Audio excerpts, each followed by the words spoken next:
Usa ka hamubo nga istorya apan tinuod.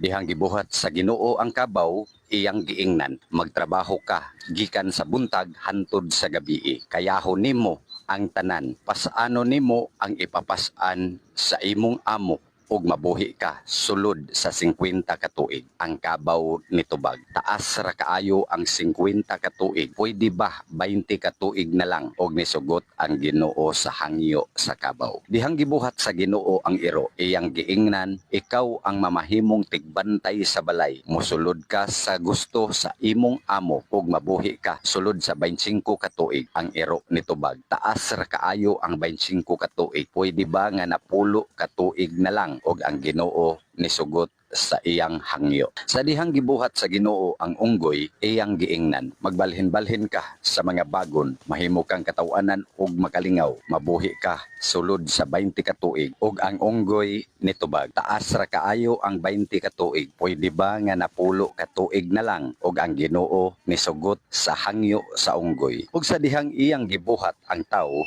iyang giingnan, ikaw ang pinaka-bright nga binuhat sa tibuok kalibutan. Mahimo kang amo sa tanang hayop, mabuhi ka sulod sa 20 ka tuig. Og ang tawo nitubag, mubo ra kaayo ang 20 ka tuig. Pwede ba nimong ihatag nako ang 30 ka tuig nga gibalibaran sa kabaw, 15 ka tuig nga gibalibaran sa iro, og napulo ka tuig nga gibalibaran sa unggoy. Og ang Ginoo nisugot sa hangyo sa tawo. Sukad ato ang tawo nabuhi sulod sa 20 ka tuig isip tawo.